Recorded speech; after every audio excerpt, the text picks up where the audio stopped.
Right, folks, getting back to me story. So I was living in Botanic Road,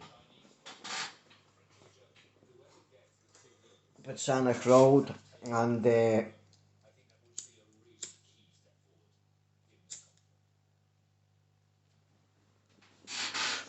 I was in a flat, and someone said to me, "I'll throw a crop in your flat, and I'll give you 3 grand." And I said, "No, we'll go after the equipment, and it goes down the middle." So anyway, I does 1 crop, 2 crops, and then I says I don't want to do it no more. So I'll give him a couple of £100, and I kept the equipment and started doing it myself. I'd done a few crops. Then one evening, my brother took me to PC World, get something done with my PC. On the way home, we parks in the back of Weatherspoons, and I gets out the car to cross the road. That is the last I remember. The next time I remembers things is 2 weeks later, when I wakes up coming out of a coma in the Liverpool Royal Hospital, with someone saying, "I'm going to pull this tube out your mouth now, and when you pull it out, I want you to start breathing heavy." So I was on a ventilator. So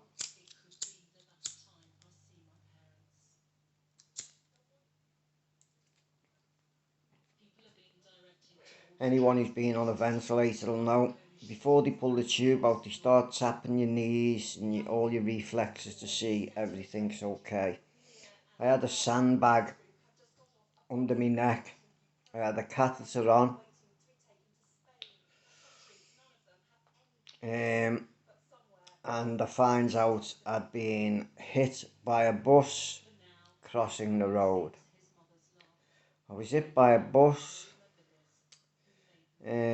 doing 25 miles an hour. I hit the corner of the bus, hit me. I smashed the window screen. Hence all these big scars you see on me, you've seen on my head. I finds out later on by the people who were visiting me why I was in a coma. About 15, family. My mum, she was told it was 50-50 chance whether I'd live the night. She was allocated a liaison officer, and because it was an ongoing inquiry, you needed a password to get in ICU to see me.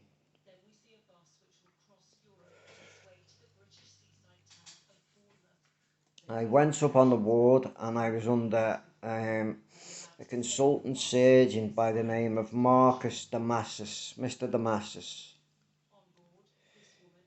He gave me the option of having a halo screwed to my head and behind my ears, and a jacket on my body with bars going between them so my neck would stay straight, or he gave me the option of having an operation and having a plate put in the back of my neck by my vertebrae. I choose the earlier one, the halo. I did regret this because an operation, and I'd have been out the hospital in a few weeks.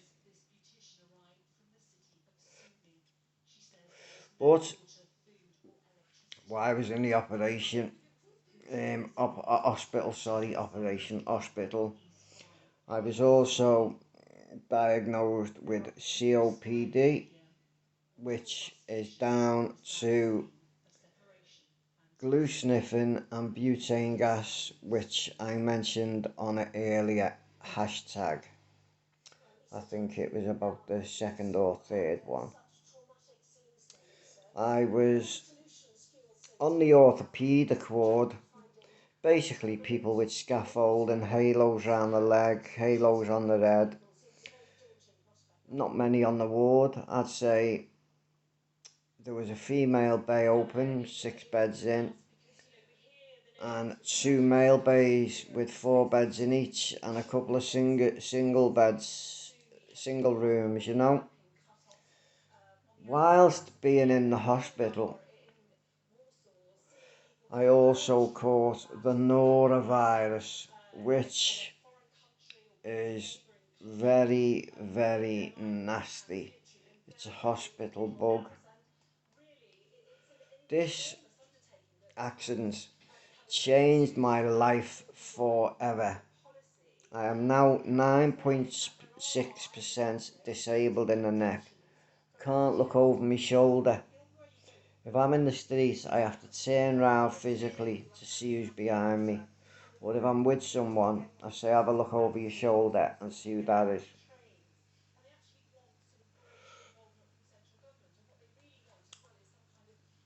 After 3.5 months, the halo come off and I come home.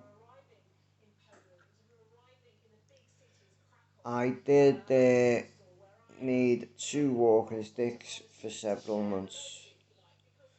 I was on Automorph, which you can get Automorph and morphine, same thing, but I'm on morphine today. Bottles say Automorph, some say morphine, which, as you know, is just basically opiate based. I was under the Royal Liverpool Hospital for 3 years,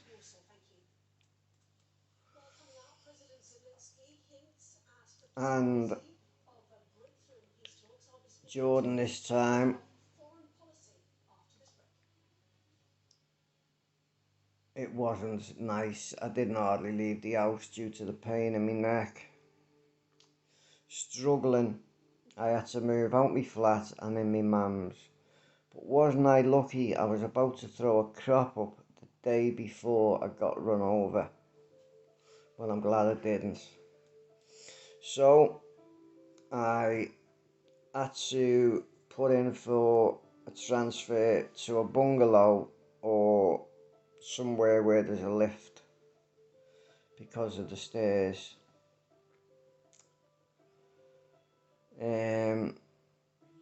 I give someone else me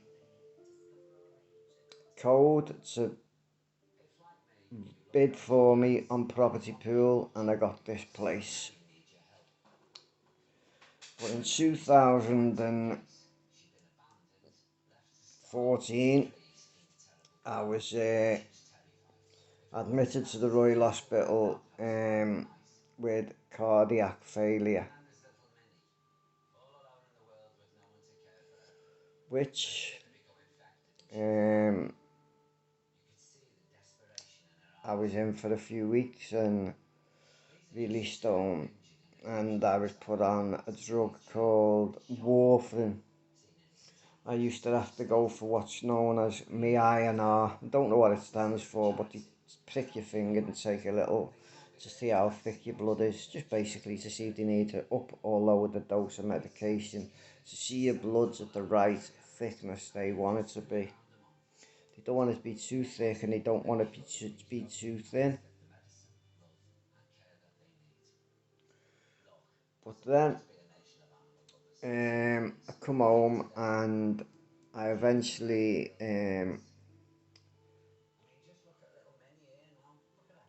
got this place. Now, I've lived here a few years and I'm not cropping no more. The last offence I committed was cropping. The last dishonesty offence was in my 20s. So I have not done a jail sentence, but I did commit an offence, a fraud, which I got away with, and the busies knew it, and that's why they kept trying to stitch me up. But, you know, they got a lot of remand out of me. They got about a 4.5 year sentence out of me on remand, I don't know.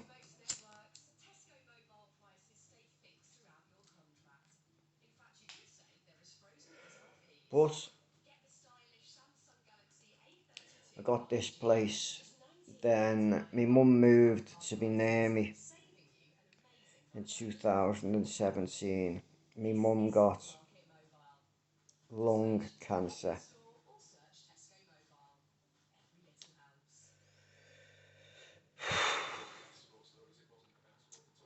And I used to go to the hospital with her. She'd take me up to Broad Green with her. And she had half of her lung took out. I'm not sure what lung it was, but one of them, she had half of one of her lungs took out. But a few months later, they told her the cancer had spread. My mum died on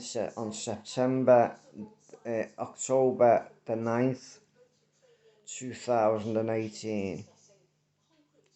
I got sectioned the day before. I wasn't coping. They give me 4 hours home leave. But by the time I went back and got out the hospital 3 weeks later, my mum's house was stripped bare. My sister had took £4,000 out of her bag. My sister had took her jewellery. My sister had took a car. My sister had took 3 tellies. One I bought me mum. But you know, I'm not arsed. I have a picture of my mum, but I still have my dignity. Let her keep the lot, because she'll still never be happy. I made 2 phone calls to her, threatening nature. She got me arrested, made a statement against me, and handed her phone to the police. Now, about 3 months before she handed the phone to the police, my brother come here and said, Gina is taking people out shoplifting. Now, I'm not mentioning something that the police don't already know, because the idiot did not delete the text after I warned her.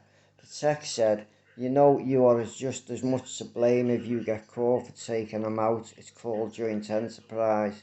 She never deleted the text like an idiot, and I'm giving her the heads up.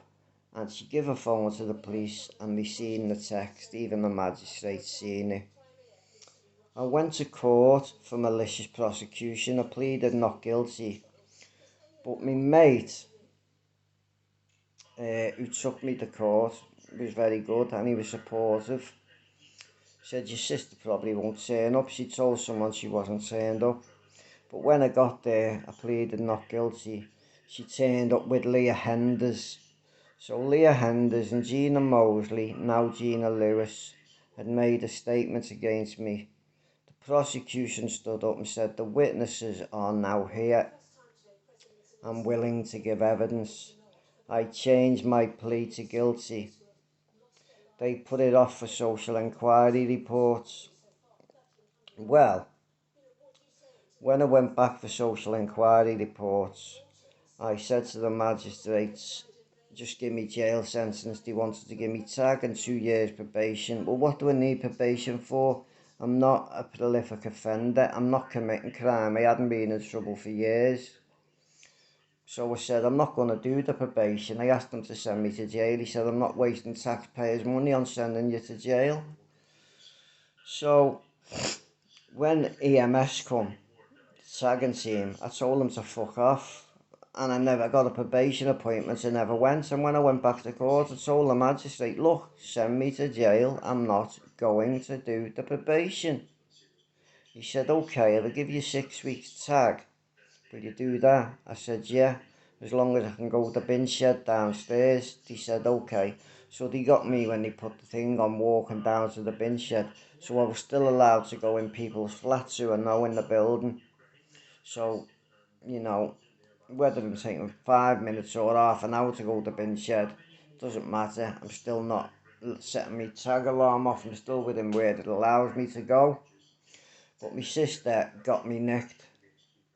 But my solicitor said, your sister is a very scorned woman, and the magistrates got right onto it. Because I swore in the court of the magistrate, send me to jail, I'll do it spinning on my head.